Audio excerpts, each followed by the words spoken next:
I will relinquish the closing to Superintendent Critchfield. Okay, thank you. Superintendent, again for the record, and the floor is yours. Thank you, Debbie Critchfield, Superintendent of Public Instruction. Thank you for your time and attention, and I appreciate those that have testified, particularly the parent voices that you've heard from. It takes a lot of courage, whether you're the superintendent or sharing a personal experience, to come and express some of the feelings about the things that are most important, and for parents, that is our children. And again, I want to remind the committee that this bill is about working with and communicating with families to create the strongest foundation we can for education. This bill seeks to take the politics out of being a parent. We want to work together. We want to set a bare minimum of expectations, regardless of where you are in the state, that these important conversations and alerts are made to parents so that they can be the strongest advocate that we know that we want them to be.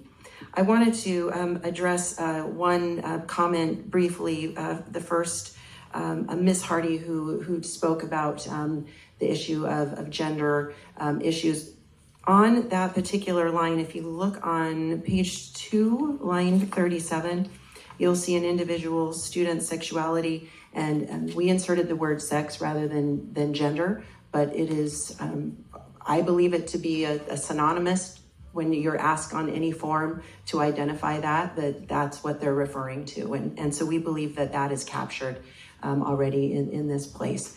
And so I will just end this by saying that we hope that you'll be supportive of this bill, and that as we move forward, we're not pulling against each other, but we're working together as a state and as parents, communities, teachers who are parents, administrators who are parents, board members who are parents, that we're supporting truly what is Idaho's greatest gem, and that's our children. So thank you. Thank you, Superintendent. We so appreciate you and your candor, your openness, and willingness to work with all stakeholders. Thank you. Are there questions for our superintendent? Yes, Representative Hill.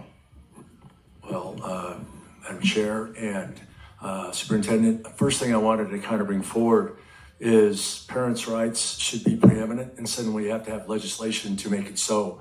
And it's kind of good we're bringing this back to the forefront. Yeah, this is an obvious thing, and I don't know how we lost that. So that brings that up to the forefront. That's really important. And the transparency is super important, because that's where everyone's frustrated with our schools. And we get that transparency established with the schools and the parents, and they know what's going on. No secret surveys, no secret agendas, no political stuff on the walls. Close that down, and that's really going to be the trust back, and it's going to be very effective for the public schools. I think this is a great move for the state. Thank you, Representative. Other questions? I see a light on Representative Mendive. Thank you, Madam Chair, for a motion. Yes, a motion is in order. I would move that we send House Bill 163 to the floor with a due pass. And just a brief comment on this. I wish this weren't necessary, but I'm afraid it is. Thank you. All right, we have a motion on the floor, and I do see a couple lights. I will start with Representative E. Hart, please. Thank you, Madam Chairman, and good committee. Obviously, as mentioned, which I do appreciate the shout out. This is something on which I've been working for a couple of years. This is incredibly important. I think that those who've been in the committee with me in the past know that most everything I bring has been about parental rights. They are the primary stakeholders. I love our good chairman, and I mentioned that in the beginning. I just thought that, it mentioned something that's a little bit ironic. Again, some of you recall from last year and who've been with me a little while that I have brought up the surveys a lot. I have, when they invite us to get on, I've gotten on, I've taken the surveys and like, oh my goodness. And then I don't know if I'm assuming our superintendent will maybe continue that which was stopped last year. The Department of Education stopped the surveys. I appreciated that. And so then I had met with the Department of Health and Welfare, which also conducts surveys. But isn't it ironic that we weren't going to ask the questions in here about the survey because the kids were in here, because that's how damaging the questions were, and yet we would give the survey to the questions without the parents around? because it's, anyway, I just had to point out that irony, and that's why something like this is so incredibly important. And I might submit that that goes not just with surveys, but many other subject matters that seem to be more common nationally now in the schools, and Idaho certainly can be different. I appreciate the work, Superintendent, that you and others have done on this. I like the idea that I've heard many of us say, which is key to what we're doing. This is a collaborative process. We have to work together, and parents are a key part of the equation. And if parents can remain a key part of the equation, then I believe that Idaho can lead the way, literally lead the way in getting back to the business of educating our students academically. So with that, I certainly support this. Thank you. Thank you. Representative Clow, I see your light.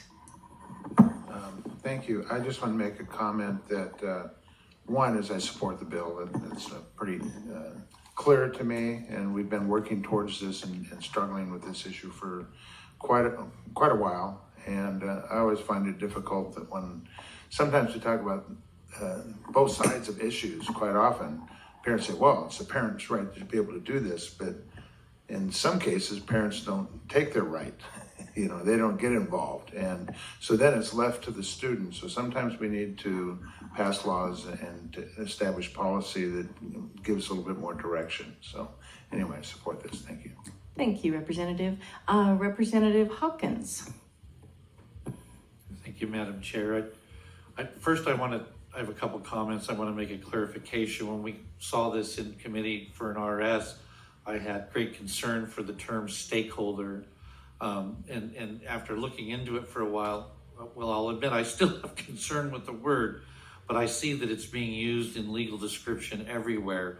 I hate to think that we're talking about our children as a commodity, an object, or anything that the corporate world would use for this word, because it implies that there is other ownership.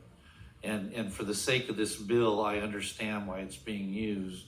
But as I stated before, I believe that the parent, other than the Lord above, are the only stakeholders. God gives us children to raise. We send them to public education to get educated, reading, writing, math, history, sciences, classical liberal education, and nothing more. I'm glad that Representative Ehart brought up the issue that these surveys are so intense in their language, they were restricted from being read in here and yet handed to your children in the classroom. I don't know that we've stopped them completely, but if we haven't, we certainly need to look at legislation where these things aren't brought into public school at all. There shouldn't be an opt-in or out. And I just think that this may not even go far enough to declare some things, but I am in support of what we have in front of us for now. Thank you. Thank you, Representative. Representative Galaviz. Thank you to speak in favor of the bill. Thank you. Reading through the bill, and as a public school teacher myself, I've thought about what the strength of being able to codify parents' rights in cooperation with the school. And I, gave a lot of thought to comments made by my esteemed colleagues on either side of me, actually, when I thought about Representative Hawkins and your hesitation with the word stakeholder and really thinking about what that means as an educator. We are, as teachers, partners, allies, advocates on behalf of the child and the family during the school year and beyond, quite frankly. And when I thought about Representative Mathias when when we were looking at the RS, said that it listed a parent's rights and responsibilities. And I really look forward to that continued conversation and hearing from our superintendent about the responsibilities. And I think just elevating the partnership that exists between home and school.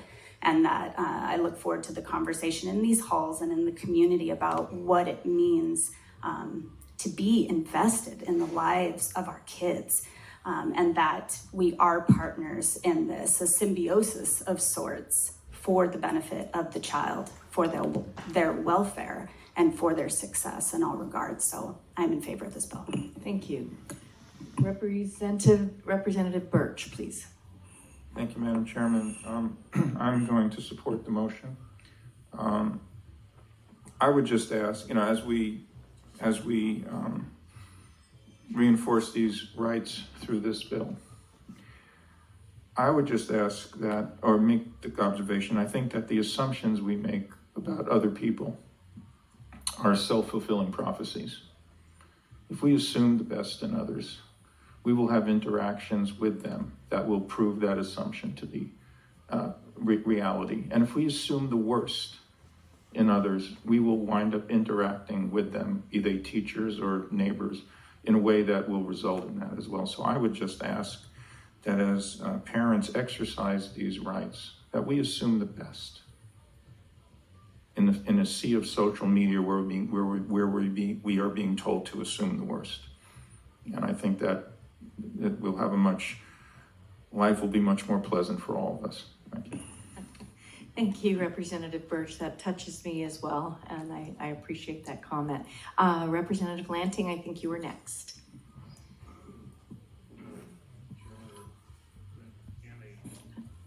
Yep, whoopsie.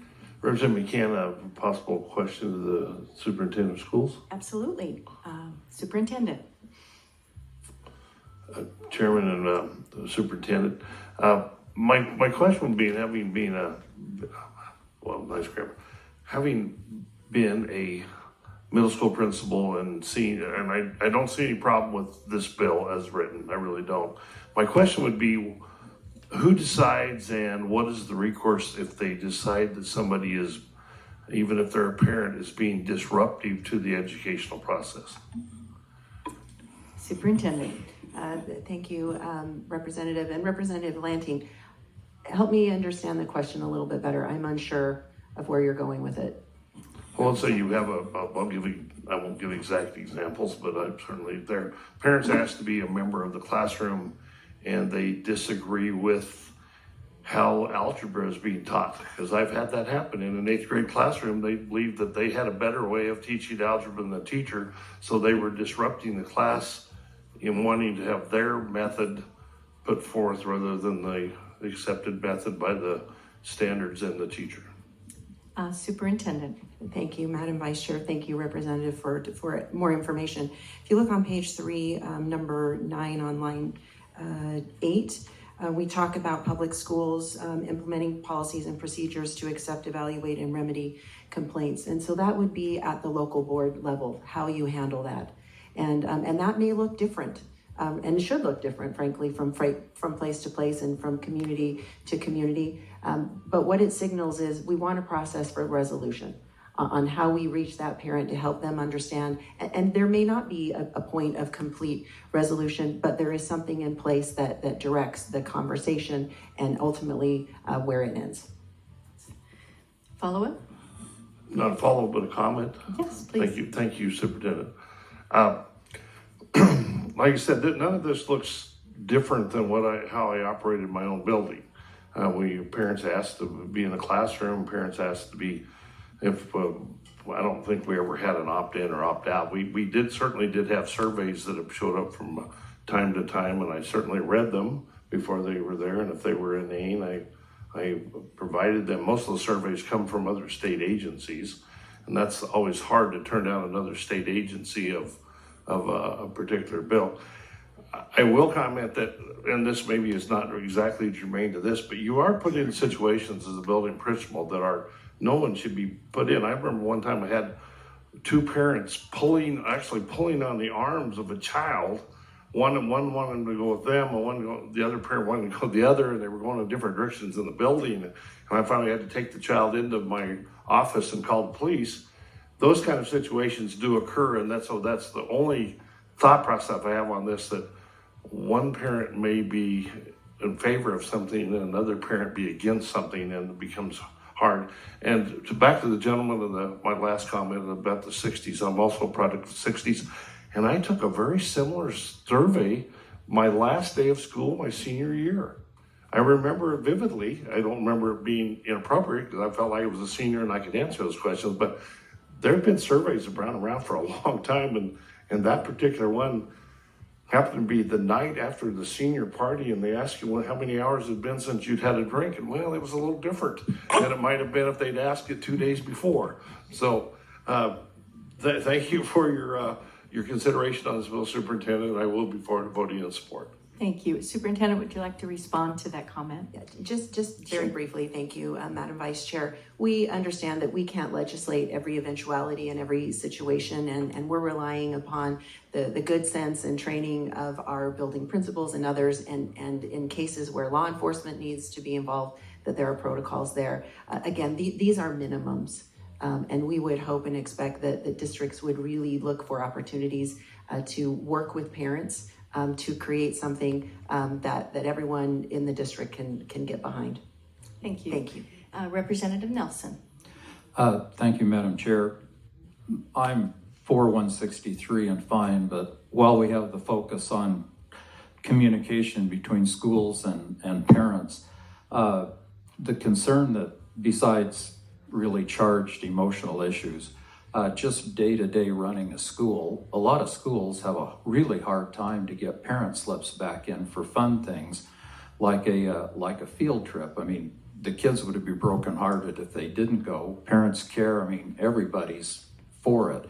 And with all the parental involvement and the attention here, maybe some thought from the parents as you work with your schools is, what is the best way to get hold of your schools to keep this communication with parents? Because if you can't get something back from kids that's, I mean, yeah, a really fun field trip, how are you going to get things that are controversial back? And it's back to the communication between parents and schools, and I'm not sure anybody really has a right answer of how to do that, because if you can't organize a field trip that's fun and get parental permission slips back, you kind of wonder, maybe it's a beginning of a school year, if the school can lay out all these different things and parents can review it and buy off it, a one pass thing or something. But you need to recognize there's a huge issue of just communication with parents, and some parents are really engaged, but they're also really, really busy. Thank you. Thank you, Representative Nelson. I think that's a good point. Representative Mathias. Thank you, Madam Chair. I think I'll follow Representative Nelson's lead and comment, since we have the spotlight on this, I'm supportive of this bill. I have a lot of constituents who will be disappointed if I don't take this brief opportunity to point something out. The surveys that we're talking about, I can't defend egregious inquiries of minors or anything. I'm not trying to do that. What I will say is I do know that a lot of school climate surveys are administered to serve students. And the reason for that is because the United States has the highest rates of youth suicide in the Western Hemisphere, among Western nations. And then among the United States, Idaho has the highest youth suicide rate among 50 states. So we have a problem in protecting, to use the superintendent's terms, our greatest gem. There are people who live and breathe that work. And so I don't want them to think that this hearing is a rejection of their work. It is not. It is just an opportunity to codify the rights of parents, and I just want to make sure they hear that. Thank you, Representative. Representative Lanning, do you have another question? No? It's just still up, okay? I don't see any more lights, so I just want to take, what's that? Oh, Mr. Hawkins, thank you. I didn't see your light. Thank you, Representative. It just came to my mind, and Representative Mathias brought it. I would be amiss if I didn't speak on one issue that I've heard from a lot of people in my district, and that is that I'm going forward with this under the understanding that we are recognizing rights that are inherent to parents. We are not, as the state, granting anything. These rights already belong to the parents, and I guess it's been a long coming where we recognize those things, and I just wanted to be clear about that. Thank you. I appreciate that. I think we all agree with you on that. I just wanted to take just a quick second, since I have the floor, and also thank everyone for all of the time that you spent on this issue. And we know this has been something brewing for several years, and COVID really brought it to the forefront. I do need to also, I want to point out the wonderful experiences that I had with my children, even though there were a couple of problems. I had one child who was on an IEP, so I understand, and that communication piece. And we raised two grandsons who were having challenges at home, and they came to live with us. And when there's not parents that take an involvement, it's really challenging for our school personnel. And I totally understand that, and want to say that I in no way am voting on this bill to say that I don't respect the work that has been done, what is happening in our schools.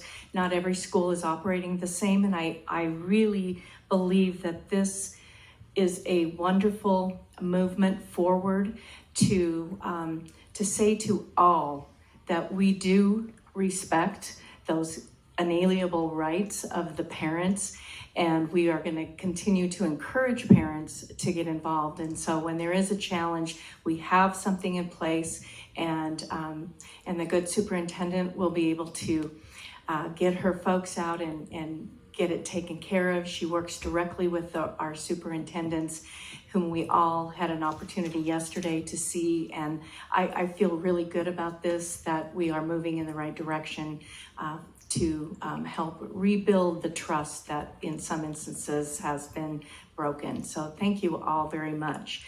We have the motion on the floor. If there's no other discussion, oh, I see Representative Price. I would just like to have a roll call vote, please. Oh, okay, we're gonna do a roll call vote. Thank you very much. So, committee, we are